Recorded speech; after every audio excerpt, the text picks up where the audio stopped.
अस्सलाम वालेकुम, क्या हाल है आपके? सब खैरियत से हैं। आज से हम सेशन शुरू कर रहे हैं जिसमें मैं आपको बताता चलूँ कि बेली एंड लव 20th एडिशन को हम लाइन बाय लाइन पढ़ेंगे। जैसे कि बेली एंड लव को डिवाइड किया गया है तकरीबन 13 हिस्सों में। सबसे पहला जो हिस्सा है वो बेसिक प्रिंसिपल्स का है और उसमें जो पहला चैप्टर है वो है मेटाबॉलिक रिस्पांस टू इंजरी। तो आज हम सबसे पहले मेटाबॉलिक रिस्पांस टू इंजरी के इंट्रोडक्शन के बारे में पढ़ेंगे। फिर इस तरह आहिस्ता आहिस्ता करके छोटे छोटे हिस्सों में हम तकरीबन पूरा बेली इंशाल्लाह आहिस्ता आहिस्ता करके कवर कर लेंगे। तो सबसे पहले हम पढ़ते हैं इंट्रोडक्शन के बारे में। इंट्रोडक्शन में ये है कि as a surgeon we are inextricably linked with tissue injury and its effects.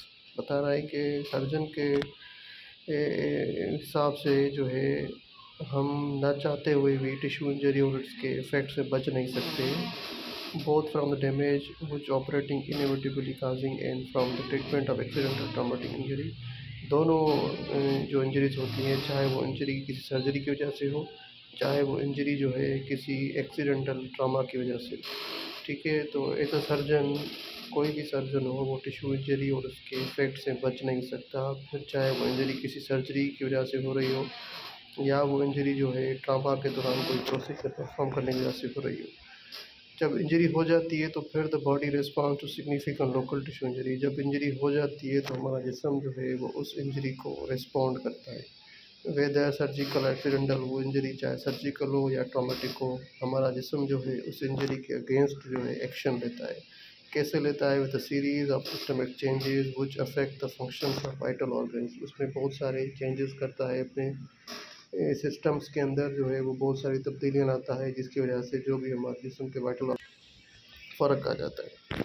ठीक है, तो दिस सर्जिकल स्ट्रेस, अब जो ये बता रहा है कि ये जो सर्जरी इस इंजरी के अगेंस्ट जो रिस्पॉन्स होता है जिसको सर्जिकल स्ट्रेस रिस्पॉन्स भी बोल रहा है ये।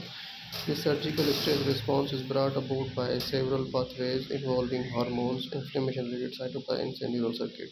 तो इस रिस्पॉन्स में क्या होता है, तीन चीज़ें इन्वॉल्व होती हैं। एक होता है हार्मोन, दूसरे होते हैं साइटोकाइन्स, तीसरा होता है न्यूरल सर्किट।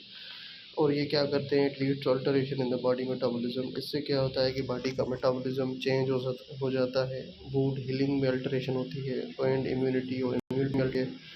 उसके अलावा in the function of specific organ, और स्पेसिफिक ऑर्गन्स जो हैं वो भी अपना फंक्शन अल्टर कर देते हैं। मतलब सर्जिकल स्ट्रेस रिस्पॉन्स एक प्रोड्यूस होता है जब कोई इंजरी होती है, चाहे वो इंजरी सर्जरी करते हुए हो, चाहे वो इंजरी किसी एक्सीडेंट के होने की वजह से प्रोसीजर करने के दौरान हो। तो उस इंजरी में क्या होता है, उस इंजरी में ये होता है कि बॉडी अपना रिस्पॉन्स क्रिएट करती है जिसको सर्जिकल स्ट्रेस रिस्पॉन्स भी बोल रहे हैं। उस रिस्पॉन्स में बहुत सारे जो हैं पाथवेज शुरू होते हैं जो डिपेंड करते हैं हार्मोन्स पे, साइटोकाइन्स पे और न्यूरल सर्किट्स पे। जब ये तीनों चीज़ें बाहर आती हैं तो उस वक्त बॉडी का मेटाबॉलिज्म, वुंड हीलिंग और इम्यूनिटी और specific functions of organs alter हो जाते हैं। बॉडी मेटाबॉलिज्म बढ़ भी जाता है, कहीं कहीं कम भी हो जाता है। वुंड हीलिंग ज़्यादा हो जाती है, कहीं पे कम हो जाती है। इम्यूनिटी कम हो जाती है, कहीं कहीं पे बढ़ जाती है। मतलब अल्टरेशन होती है। तो ये जो अल्टरेशन हो रही है, these changes are known collectively as metabolic response injury. इन चेंजेस को, ये जो भी चेंजेस आ रही हैं बॉडी मेटाबॉलिज्म में, वुंड हीलिंग में, इम्यूनिटी में और फंक्शंस ऑफ ऑर्गन्स में, तो इन सारी चेंजेस को हम कंसिडर करते हैं metabolic response to injury.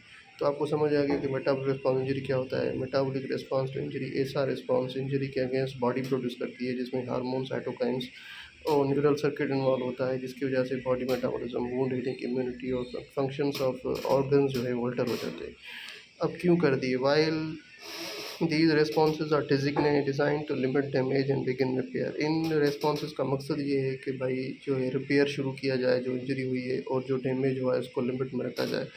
Not all the effects are beneficial by any means. और फिर जो इन रिपेयर को बिगिन करने के लिए जो भी इफ़ेक्ट्स, जो भी रिस्पॉन्सेज होते हैं वो सारे फ़ायदेमंद नहीं होते। They can lead to complications specially sepsis. इन इफ़ेक्ट्स की वजह से क्या हो सकता है, बहुत सारी कॉम्प्लिकेशन हो सकती है। सबसे ज़्यादा जो अहम है वो सेप्सिस है, और उसके अलावा कौन सी, विच कैन एम्पलीफाई।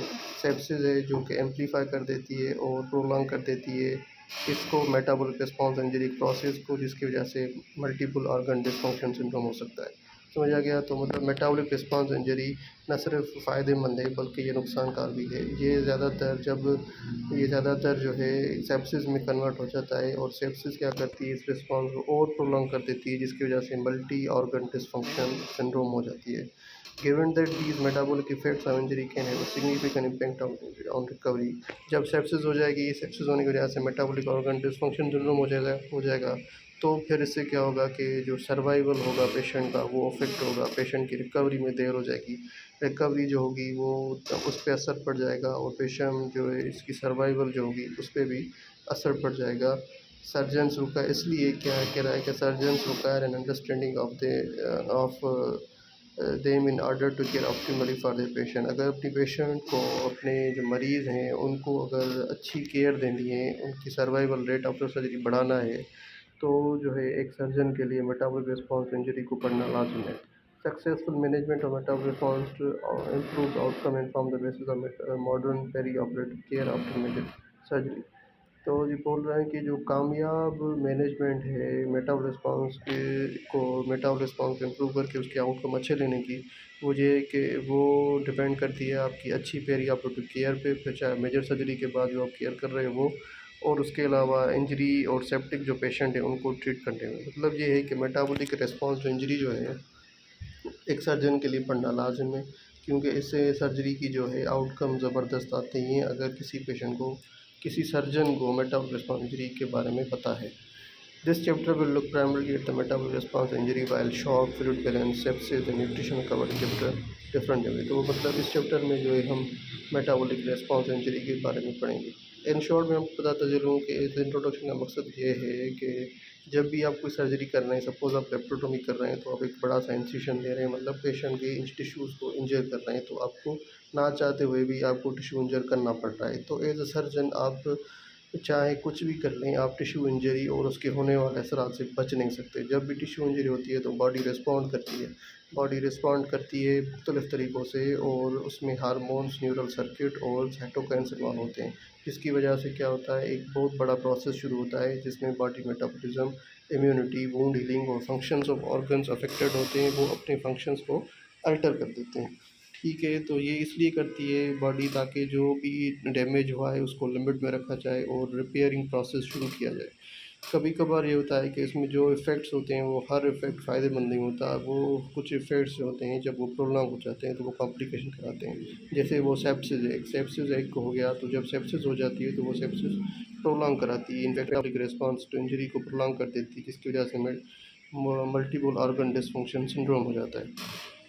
तो मल्टीपल ऑर्गन इस बारे में पढ़ना लाजिम है। तो ये था हमारा इंट्रोडक्शन, और इस तरह करके हम आहिस्ता आहिस्ता करके हर चैप्टर में इस तरह थोड़ी छोटी छोटी वीडियोज़ लेकर जो है हम पढ़ेंगे। Thank you.